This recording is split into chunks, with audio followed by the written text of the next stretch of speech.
इस स्थान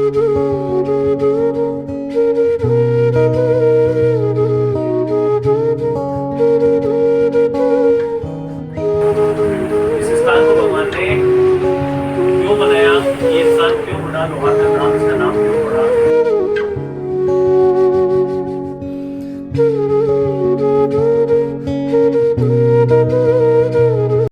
हेलो दोस्तों, आरजे ज्वाल ब्लॉग में आपका स्वागत है। आज मैं आया हूँ राजस्थान सीकर जिले में।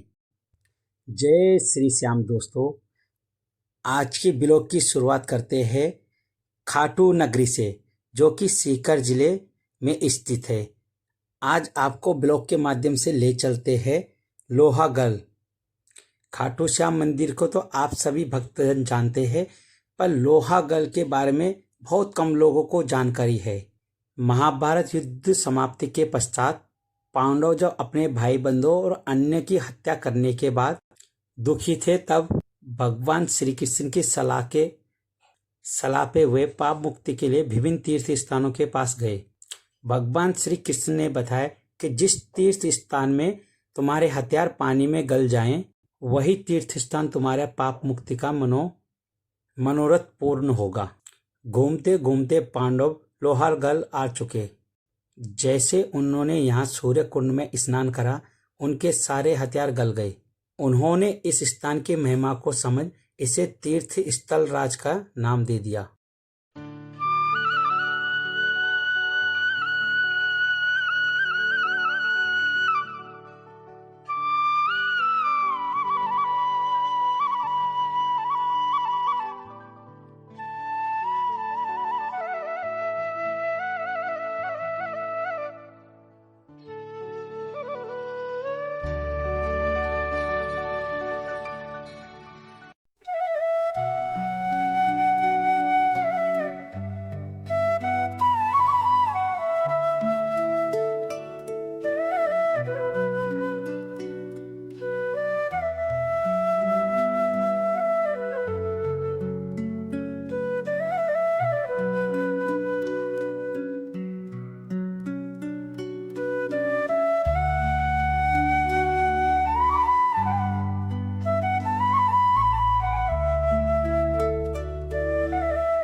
देख सकते हो दोस्तों, छोटी छोटी खूबसूरत पहाड़ियों का नज़ारा।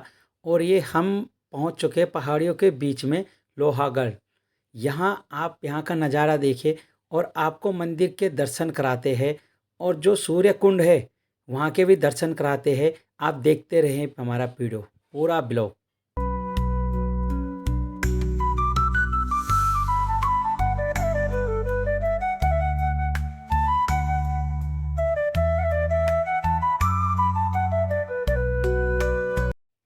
दोस्तों यहाँ पे हमारी बस ने हमें छोड़ दिया है और यहाँ से जा रहे हम 3 व्हीलर में, क्योंकि यहाँ से आगे का रास्ता थोड़ा पतला है जहाँ से बस नहीं जा सकती। और आपको दिखाते हैं 3 व्हीलर से नज़ारे। 3 व्हीलर में बैठ के, और पहली बार हम 3 व्हीलर में पीछे की सीट में बैठे, जो दोस्तों के साथ बहुत इन्जॉय किया।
दोस्तों जहाँ पे बस छोड़ती है बस पार्किंग से और मंदिर की दूरी 1 से 1.5 किलोमीटर की है।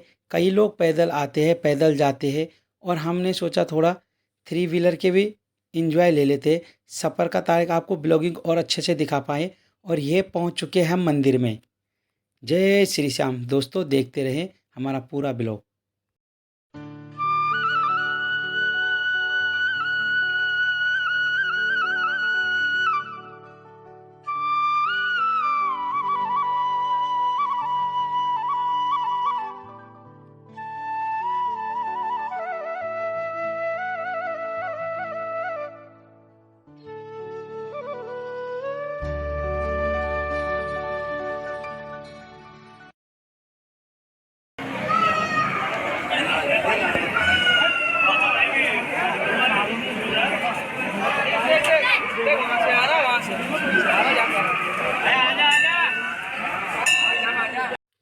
दोस्तों ये जो आप देख रहे हैं ये है सूर्य कुंड। इसमें स्नान करने से मनुष्य के सारे पाप धुल जाते हैं। यहाँ के लोकल लोगों की ये गंगा है। जैसे हम लोग या हर किसी के लिए हरिद्वार जाते हैं गंगा जल लेने, तो यहाँ के लोकल लोग कांवड़ पे सावन में या नहाने गंगा जल के लिए यहीं पे आते हैं। जय श्री श्याम। दोस्तों देखते रहे, ये सारे जितने भी आ रखे भक्तजन ये सारा गंगा स्नान कर रहे हैं।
ठीक है।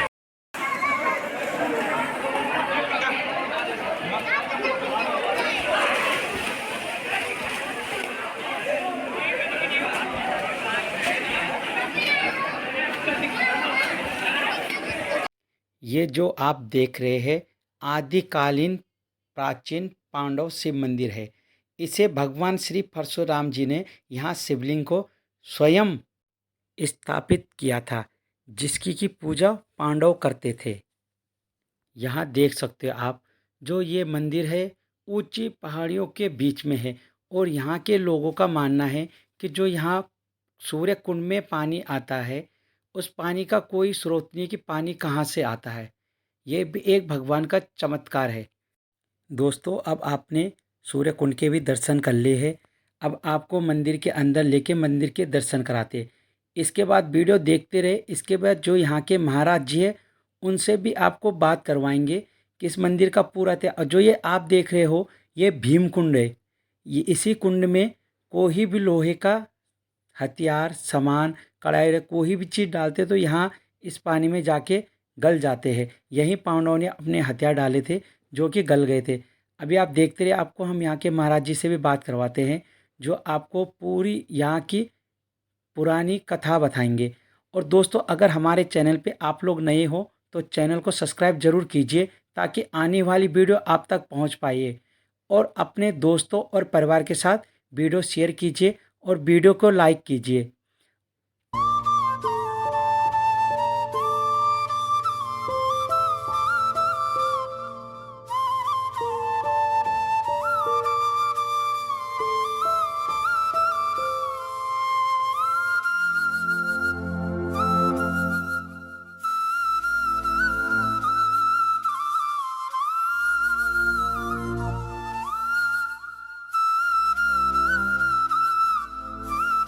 हमारे जो पुराण उपनिषद हैं, उन पुराणों में इस इतिहास का आता है विवरण पद्म पुराण में।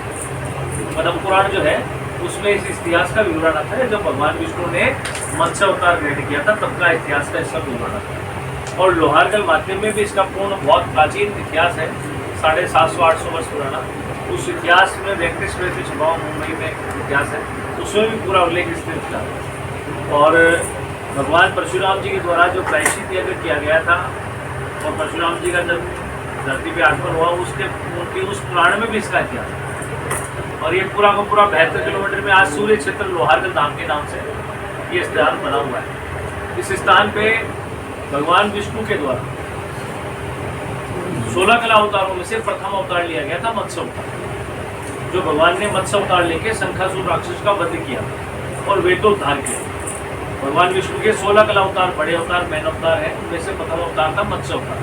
और मत्स्य अवतार भगवान ने इसलिए लिया था कि शंखासुर नाम का एक राक्षस था जो वेद पुराण उपनिषदों को लेके यहाँ 72 किलोमीटर में जहाँ बैठे, ये पूरा का पूरा 72 किलोमीटर में स्थान। इस स्थान में आके शंखासुर जो था वो समुद्र का बेटा था और राक्षस योनि में था, भगवान विष्णु की गद्दी पे बैठना चाहता था। इसलिए उसने सनातन धर्म की चोरी की, वेद पुराण उपनिषदों की, और यहाँ जल में आके छुप गया।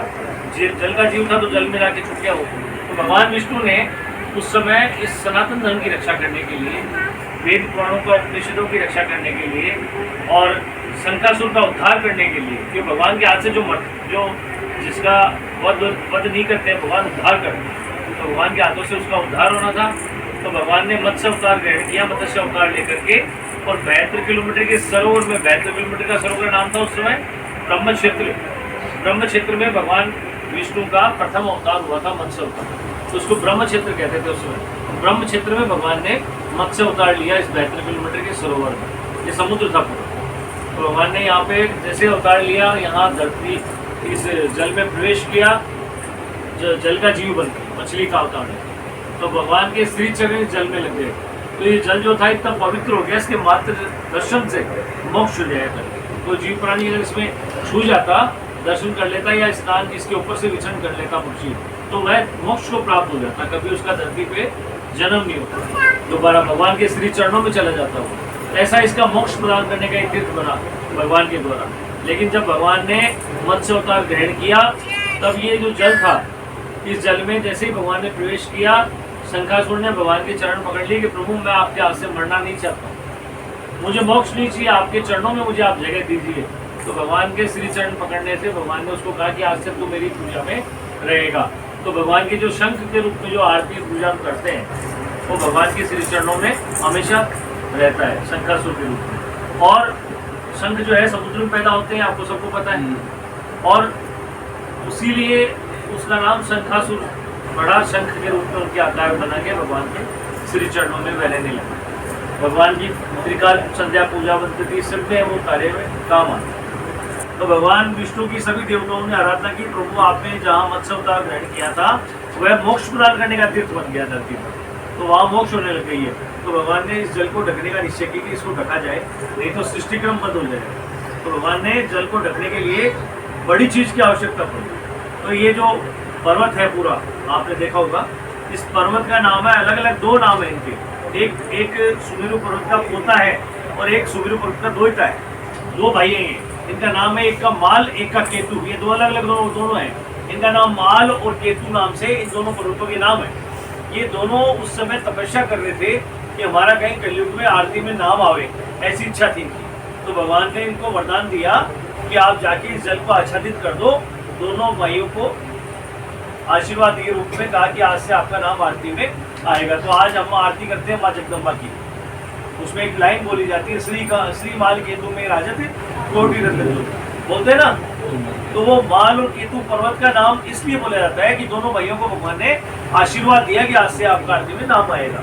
तो वो आज कलयुग में उस आरती में भगवान की उस आरती में नाम आता है माता जगदम्बा की आरती। और समय बीतता गया, इसको ढक दिया गया, दबाव जैसे ही रखा गया दबाव पड़ा जल पे, तो 7 धारों में जल धाराएं निकली।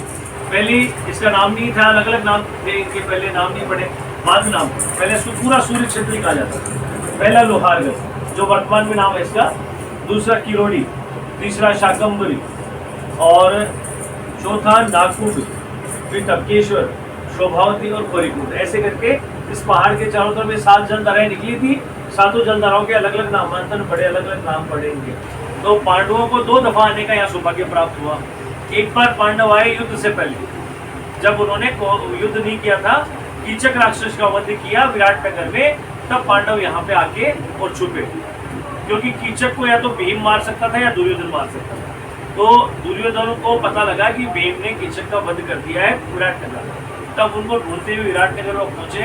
तब पांडव यहाँ पे आके 5-6 दिन का समय गुफा में छुप करके उन्होंने पूरा किया और यहाँ से सोमवती अमावस्या को श्राप दिया कि तुम कलयुग में बार बार आओगी, क्योंकि उनको ये कहा गया था कि तुम्हारे कार्यकाल में अगर 12 साल के वनवास में और 1 साल के अज्ञातवास में सोमवती अमावस्या आ जाती है तो तुम वापस जाके युद्ध कर सकते हो कौरवों से और पुनः युद्ध करके अपना राज्य ले सकते हो और उनको दंड दे सकते हो। लेकिन उनके कार्यकाल में नहीं आई सोमवती अमावस्या, तो जो उनको दोष लगा वो पाप करने का, उसके लिए नहीं आई।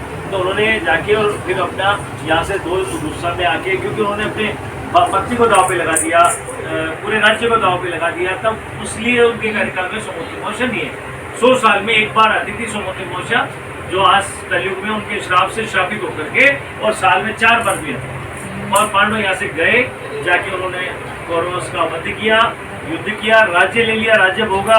राज्य भोगने के उपरांत जब हिमालय पर्वत होते हुए जाने की तैयारी करने लगे स्वर्ग में, तब नारद मुनि ने उनको बताया कि आप लोगों ने अपने गोत्र के भाइयों को खत्म किया है, इसलिए आपको गोत्र हत्या का पाप लगा है। आप गोत्र हत्या के पाप की मुक्ति के बगैर स्वर्ग में नहीं जा सकते। तो बोले हम क्या करें? बोले आप तीर्थाटन करो, तीर्थ यात्रा करो। तो बोले हम तीर्थ यात्रा तो कर लेंगे, लेकिन पता क्या लगेगा कौन सी जगह पाप से मुक्त हो गए। बोले जहाँ भी जाओ, जिस तीर्थ में जाओ, स्नान करो और वहाँ के देवता की आराधना करो। उसके बाद में अपने जो शस्त्र हैं जिनसे आपने कौरवों का वध किया है, उन शस्त्रों को जल में छोड़ दो और वह जल में जहाँ गल जाए वहीं पाप से मुक्त हो जाओगे अपने आप। तो भगवान ने उनको बताया, उस मार्ग पे वो गए और सभी तीर्थों में जाके उन्होंने अस्त्रों को छोड़ा, लेकिन अस्त्र शस्त्र कहीं नहीं गले। इस तीर्थ में आके, सूर्य क्षेत्र में आके भगवान सूर्य नारायण को प्रणाम करके जब जल कुंड में ये अस्त्रों को छोड़ा सूर्य कुंड में, तब ये जो है पूरा का पूरा जो है हल्का होकर तैरने लग गए, द्रवीभूत हो गए। गलने से जो अस्त्र शस्त्र गले, उस गलने से नाम पड़ा लोहारगढ़। लोहे के अर्गला स्वरूप पापों का निवारण करने वाला एकमात्र तीर्थ है ये, जो धरती पर पापों से निवारण करने में सार्थक है। और सूर्य नारायण भगवान यहाँ के अधिपति देवता है, मैन प्रधान देवता है, इसलिए सूर्य कुंड में स्नान करके सूर्य की आराधना करने से सूर्य राशि में उचके हो जाते हैं और सारे ग्रह शांत हो जाते हैं। तो भगवान सूर्य नारायण जो है वो प्रसन्न होने से आपको और अपने परिवार को यश कीर्ति प्रदान करते हैं, आगे बढ़ाते हैं, नौकरी लगाते हैं, सारे व्यापार वृद्धि करते हैं। सब कुछ सूर्य की वो आराधना करने से सिद्ध होता है। यश कीर्ति भी वही देते हैं, व्यापार हो चाहे कुछ भी हो, तो तो सूर्य की आराधना यहाँ पे मान्य है। और सूर्य भगवान का ये पूरा का पूरा 72 किलोमीटर, इसमें 7 जलधाराओं में साल में एक बार परिक्रमा लोग बाग करने जाते हैं। वैसे तो 12 महीने परिक्रमा लगती है, लेकिन साल में बड़ी परिक्रमा अभी भादव में महीना आएगा, श्रावण मास में कावड़ खूब उठेगी, उसके बाद में भादव में परिक्रमा करने जाएंगे 25 लाख से 30 लाख यात्री। तो पूरे 72 किलोमीटर परिक्रमा करके पुनः यहाँ पे आएंगे, यहाँ से स्नान करके चालू करेंगे, भगवान सूर्य नारायण को प्रणाम करके, और पुनः यहाँ पे आके भगवान सूर्य के कुंड में स्नान करेंगे, भगवान सूर्य को धन्यवाद देंगे परिक्रमा का, और फिर सारे तीर्थों में जाके पुनः वापस आके यहाँ से अपनी यात्रा मंगल करेंगे। उसी प्रकार जो है इस तीर्थ का बड़ा गुणगान है। खाटू श्याम जी का भी शीश यहीं से गया हुआ है। खाटू श्याम जी को हम इतना मानते हैं आज के युग में, खाटू श्याम जी का शीश लोहारगढ़ से गया हुआ है। क्यों गया हुआ है? आप कभी ज्योति मंगल पाठ करते हैं? कोई आता है ज्योति मंगल पाठ? कोई पढ़ते हैं? कोई जो आप मंगल पाठ करते हैं, ज्योति मंगल पाठ, उसमें पीछे के लाइनों में पैराग्राफों में 1-2 लाइनें आती है, लोहारगढ़ साहिब बाबू श्याम, ऐसा लिखा हुआ है। दोस्तों बहुत अच्छे से दर्शन हो गए हैं, और महाराज जी ने जो कहानी बताई है, पुराना इतिहास बताया, वो भी आपने सुन लिया होगा। और अब चलते हैं अपने घर की ओर, और आपको दिखाते सफ़र का मज़ा। अभी देखते रहे वीडियो में दोस्तों, बहुत कुछ आगे है। और यहाँ लोकल में ना, यहाँ की मार्केट में अचार बहुत अच्छा मिलता है।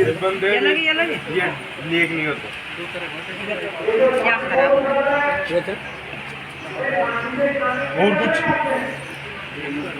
यहाँ के लोकल गिरी का देखो डालना है घरे जाके भैया। आप अभी भी पेट पे लगी और मिर्च का भैया बोल रहे 100 रुपए किलो। मसाला कम गिरी, आम ज्यादा गिरी, मसाले से बढ़ गए। घर में भी डाल तो बहुत देख के लालच आ रहा, बच्चे खा लेंगे।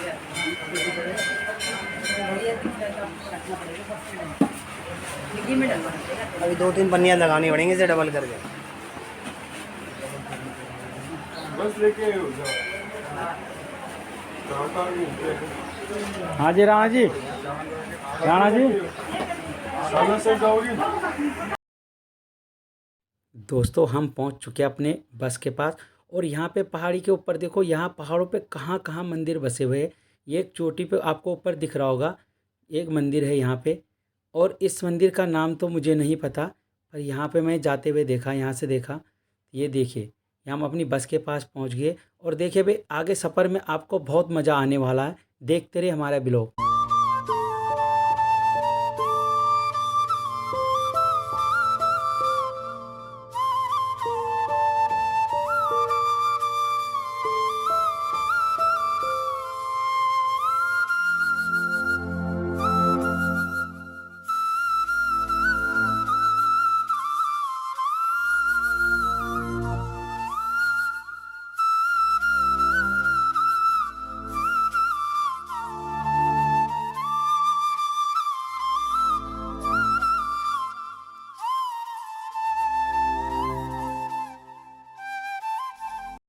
दोस्तों जो मैं हर महीने यात्राओं पे जाता हूँ, तो ये हमारे यहाँ से एक श्री श्याम सखा मित्र मंडल द्वारा धार्मिक बस यात्रा चलती है दिल्ली से, जो हर महीने खाटू श्याम सालासर बालाजी जाती है।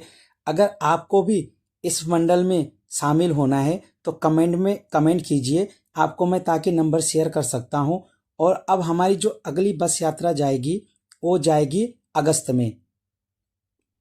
दोस्तों अब हम पहुंच चुके हैं रेस्टोरेंट में, होटल में, और यहाँ पे खाना वाना खाते हैं।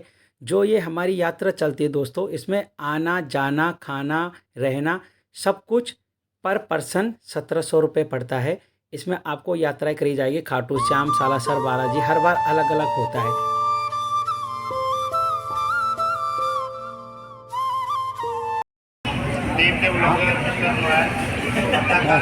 हाँ जी राणा जी, कॉफी वॉफी हाँ। और मनोज जी दिख नहीं रहे, मनोज जी अच्छा हाँ।